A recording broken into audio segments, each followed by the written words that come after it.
அஸ்ஸலாமு அலைக்கும். இன்றைக்கி நம்ம விக்கல் பற்றி பார்க்க போகிறோம். சில பேர் பார்த்திங்கன்னா அடிக்கடி அதிகமான விக்கல் வரும். இதனால் அவங்களுக்கு தூங்க முடியாது, அவங்களால எதுவும் சாப்பிட முடியாது, இதனால் சஃபர் ஆகுறாங்க. விக்கல் எதனால் ஏற்படுது அப்படின்னு பார்த்தோன்னா, நம்ம உடலில் டயஃப்ரம் அப்படின்ற ஒரு மசில் நெஞ்சையும் வயிற்றையும் பிரிக்கக்கூடிய ஒரு மசில். அதோட கான்ட்ராக்ஷன், அதாவது அது சுருங்கும் போது தான் விக்கல் ஏற்படுது. அதனால் அந்த வோக்கல் கார்ட் மூட ஆரம்பிக்கும். வோக்கல் கார்ட் மூடுறனால தான் அந்த ஹிக்குன்ற சவுண்டு உருவாகுது. இது எந்தெந்த காரணங்களால் அதிகமான விக்கலுக்கு உள்ளாகிறாங்க அப்படின்னு பார்த்தோம் அப்படின்னா, தேவைக்கு அதிகமாக நிறையா சாப்பிட்டு நம்ம பசிக்கு அதிகமாக மீறி அதிகமாக சாப்பிட்றாங்க இல்லையா, அதனால தான் இந்த விக்கல் ஏற்படுது.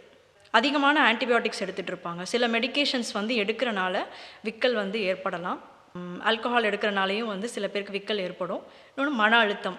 மற்ற காரணங்கள் பார்த்தோம் அப்படின்னா இன்டைஜஷன். சில பேருக்கு என்ன சாப்பிட்டாலும் செமிக்காது, இந்த மாதிரி ஜீரண கோளாறுகள், இந்த காரணங்களால் விக்கல் ஏற்படலாம். அதிகமான விக்கல் ஏற்படுறத ஸ்டாப் பண்ணுறதுக்கு ஹோமியோபதியில் நல்ல மெடிசின்ஸ் எல்லாமே இருக்குது. அது என்னென்னு பார்த்தோம் அப்படின்னா, நக்ஸ் மொஸ்கோட்டா அப்படின்ற ஒரு மெடிசன் இந்த விக்கலை ஸ்டாப் பண்ணக்கூடிய தன்மை அதுக்கு இருக்குது. உங்களுக்கு எதனால் ரீசன் எதனால் அப்படி வருது அப்படின்றத நீங்கள் ஹோமியோபதி மருத்துவரை அணுகி இந்த விக்கல் பிரச்சனையிலேருந்து நீங்கள் முழுமையாக க்யூர் ஆகி ஒரு நல்ல தூக்கமும் நல்ல அப்போ தான் நீங்கள் சாப்பிட்டு நல்ல ஸ்லீப்பும் கிடைக்கும். ஏன்னா இந்த விக்கல் ப்ராப்ளம் இருக்கிறவங்களுக்கு இந்த பிரச்சனைகள்லாம் ஏற்படுது. அஸ்ஸலாமு அலைக்கும்.